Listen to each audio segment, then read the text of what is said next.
So my people, please let us listen to this thing I'm going to say, and videos I'm going to be posting. It will be very, very interesting about Nnamdi Kanu. You get? Because we have been made to know by the court that Nnamdi Kanu is a terrorist. And so many people are buying the idea, even some Igbo people. But if you pay attention and share this video, I'm going to be unveiling some certain things that have happened in the past. Because I am a science student and I'm scientifically inclined, and I believe in the physics that says cause and effect. You get? Cause and effect. Before I judge somebody's reaction to something, I first of all ask myself, what is the action that prompted this reaction? Because physics says that action and reaction equal and opposite. You get? Now, is Nnamdi Kanu a terrorist? We are going to find out. And like I beg you, please pay attention to this video and share this video. I'll be sharing some videos that might even traumatize you, but I'll be sharing it and we'll be going ahead. So the question is Nnamdi Kanu a terrorist? I have the answer, and I'll be proving the answers. Nnamdi Kanu is not a terrorist. How did all this thing started? Our people say that naturally when you want to kill a little dog, the first thing to do is what? To give the little dog a bad name. Once you've given this dog a bad name, you have every justification to kill that dog. That is just what happened between Nigeria government and Nnamdi Kanu. Some of you are familiar with the word Operation Python dance. So many of you are familiar with it. That word Operation Python dance that operation happened in the southeast. It didn't happen in any other place. It was all in the southeast. And it was slated to start on 14th September 2017 to about, I think, 15th September 2017 to end about 14th October the same year. You get? Remember that Nnamdi Kanu was arrested when Nnamdi Kanu visited Nigeria. He was arrested, that he stayed some years in prison until the court granted him bail, which somebody stood for him, which was Senator Baribe. Then when he was granted bail, the case did not just die. You get? He was meant to be coming to court from his house. So since then, Nnamdi Kanu has been attending the court from his house. But still on stay, Nnamdi Kanu was gaining so much momentum and so much love from the people of Southeast. If you take a look, you remember Nnamdi Kanu was visiting different states of the Southeast. You get? And you can see that each of his visits to any state in the Southeast, the population he drew, no politician in the whole of this Nigeria can draw that crowd, not to talk of that of Southeast. Pay attention to this video. Don't quit this video and share this video. It is very, very important. So, all these routine visits that Nnamdi Kanu started making was gaining too much momentum. If you see, I'm going to be showing you videos of the kind of crowd Nnamdi Kanu was controlling that time after he came out from that prison. You get? And during that time, he was visiting different states, where he even, on his way to some states, he meets police. Police people would like to take pictures with him. You should remember these things. So, as this visit and as all this thing is gaining so much momentum, Southeast leaders notice that there is a problem. This guy is now more popular than us, the leaders, the governors, and so on in the Southeast. I don't know how they colluded with federal government. Remember, Nnamdi Kanu was discharged in the court, but the case was not yet off. He was meant to be coming to court from his house. You get? So, his passport, everything was seized. So what they planned was, they now planned Operation Python dance. Nobody knew that was an attempt to use and assassinate Nnamdi Kanu in his own house. So what happened? I think on 17th of September 2017, the army stormed Nnamdi Kanu's house and opened fire. They killed more than 28 people. They opened fire, unprovoked.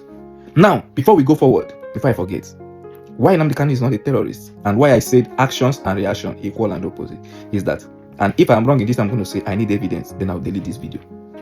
Prior to this attack to Nnamdi Kanu's house, you have never seen IPOB member with any arms. If you have ever seen any IPOB member carrying cutlass or knife, prior to this September 2017, that people were killed. You get? Even people coming from Aba who heard that army have stormed Nnamdi Kanu's house. Some IPOB members rushing from Aba were stopped along the road. They were shot there. Some of them were thrown inside water. You have seen the video. It's not just a message. It is something that has evidence documented. See it. These are people rushing from Aba, coming to Nnamdi Kanu's house in Umuahia. I live in Umuahia, then I live in Umuahia capital city because I schooled in Umudike, Michael Okpa University. I was there. We stayed inside the house for complete 4 days. Nobody came out because it was a very terrible experience. You get, these are the inhuman treatment they meted on some IPOB members who were traveling from Aba coming to Maya. Remember, if you're an Igbo, listen to this thing, so you won't be deceived. You get, you cannot give a dog a bad name just because you want to kill it. Even if you succeed to give a dog a bad name, let the owner of this dog not let the lie sink into their head. When somebody, don't ever allow somebody who doesn't know you to define you, to give a definition of you, because they will always give a bad or a wrong definition of you. Always stand your ground when people are defining you, people who don't know you. Stand your ground and give the correct definition of yourself. You get, okay, now, there are so many lies. Okay, but before I go there, let me come. If you have any evidence where you can see any IPOB member carrying arms before this year, raise it up. But IPOB members are being killed in their numbers. The only arms, the only thing you see IPOB member carry is their flag. I am not an IPOB member. I have never been a member. You get? But the only thing you see IPOB people carrying is what? Is their flag. Then how did they turn to terrorists? And remember, they were declared terrorists just after this Python dance. And by then, no IPOB member has ever carried arms. It's only their flag they carried. So they were named, they were given the bad name to kill them, even when they did not carry arms. You get? So now, Sahara reporters reached out to, Sahara reporters had a news where they reached out to, okay, there was an interview that the then governor of Abia State, Okezie was granted, where he's saying that the army reached out to him. You get? That they want to come and arrest Nnamdi Kanu. But they never told him that it was so much, that kind of a blown out war that they are coming. That was a comment of the governor. You get? Still on still, the army denied ever going to Nnamdi Kanu's house. You can see the video where army is denying that they never went to Nnamdi Kanu. They were just passing by, and some people started throwing their stone. Well, Brigadier General Sani Usman is spokesman of the Nigerian Army. On the line to our Abuja studio, I asked him why they had invaded Mr. Kanu's compound. It's that assertion is not correct. Nobody invade anybody's compound. Possibly you are referring to the misunderstanding when our troops were passing by. Some group of miscreants pelted them with stones and sticks to the point that a female passerby was wounded, and one of our soldiers, Corporal Kolawole Machu, was also wounded. But beyond that, there was no such thing like invading anybody's private property, let alone Nnamdi Kanu's personal residence or his family. So, General, what was the military doing around his house? It is not around his house. You have to be familiar with Umuahia town to know where the military was. And the truth is that there are a lot of misinformation and propaganda ongoing. But what happened that day, it was just a misunderstanding between the some group of miscreants and the soldiers that were passing by. And it was solved immediately. There was no such thing at all. Well, they're saying that some of the IPOB supporters were killed. But even if you say this did not happen around Mr. Kanu's house, surely the military should recognize how sensitive things in the area are now and shouldn't be carrying out a show of force around there. What I want you to understand is that the exercise we are about embarking on Friday has been slated since last year, and we have carried similar exercise last year, and we also carried similar exercise in some parts of the country, the essence of which is just to sharpen the skills of our troops in internal security operations. And it is going on simultaneously in 5 southeastern states, including Cross River State. I see no reason why the one in Abia State should be blown out of proportion. And there is no single incident whatsoever in other states. So what about these pictures that are making the rounds on social media? We see young boys being beaten by men dressed in military fatigues. Some people look to have been as if they've been shot. Are you saying that these pictures are being staged? If yes, by whom? One thing I want to make clear is that there were a lot of, insinuations and mischievous propaganda going on. The video in question you are talking about, there was allegation of some soldiers humiliating or maltreating some people that we suspect members of independence people of Biafra. And that issue is being investigated. So far, I'm sure 82 Division has even made some arrests. The whole essence of it is to discredit the army. But General, I mean, with all due respect, it's not just the IPOB members who are accusing the military. I mean, early this year, Amnesty International came out with a report accusing the Nigerian military of heavy-handedness in dealing with this issue. What I want you to understand, Amnesty International allegations, they are not new things. They have been making the same series of allegations for the past 4 or thereabout years. And in 2016, February to be precise. You get, that was the then reaction they did, which they even denied that they killed anybody. You get? What's this video? Still on still. Let us go on. Nnamdi Kanu, ask yourself, what did they come to Nnamdi Kanu's house to do? If not just to eliminate Nnamdi Kanu. What did they come to do there? To eliminate somebody whose case is still in the court and who is still coming to court. Well, Ifeanyi Ejiofor is Mr. Kanu's lawyer. He told the BBC he believes the military are out to kill his client. The fact is that I'm not even seeing what they are doing in my house and an attempt to arrest him. I get him. It's not an attempt to arrest him. It is a clear mission to eliminate him. It is not an attempt to arrest him. To kill him. Yes, that is what they are doing. Because tell me what they are doing in the room, shooting in the room, and also in the parlor. Tell me what military is doing there. This is a matter in court. It comes to court. As I speak to you, I have filed action against the federal government and also the military in the federal court of Maya. We have evidence. We have evidence. As I speak to you, we have evidence. We have a video clip. We have the photographs of the activity. And the whole Southeast leaders team up to give express permission to that incident. This is the kind of leadership we have. Like I told you, I lived in Umuahia when all these things were happening. You get? There are 3 people that were shot in Umuahia. In Umuahia town there. Those people don't even know what is happening. They were just going on their own. They don't even know that army is having anything to do. Those innocent people going on their own, 2 boys, 3 boys. They were shot instantly. Eyewitnesses have told the BBC that 3 people were shot by men in a military van outside the State House in Umuahia, Abia State, southeast Nigeria. 2 people died and 1 was rushed to hospital. A curfew was declared in the state earlier this week following heightened tensions between the Nigerian army and the secessionist group. I heard that all of them died, but according to the news, they said only 2. According to the news that later came out, they said only 2 that died. Okay? And only that thing made nobody came out. For straight 4 days, everybody is inside the house. I live in Umuahia town. That's that day because I was still a student in Umuahia. Okay? So when did IPOB turned terrorists? Did they have any arms? The other day they were where they are praying. An army stormed there and start shooting. They kill so many people. This is unprovoked. You get? When they contacted the army denied everything, but everything was on record. Who was that? This is to tell you that. I'm just trying to open your mind to tell you that these people are doing this because we are just Igbos. Nnamdi Kanu did not do them anything. Nnamdi Kanu never encouraged anybody to carry arms from day one. Okay, now, when was the first time IPOB started carrying arms?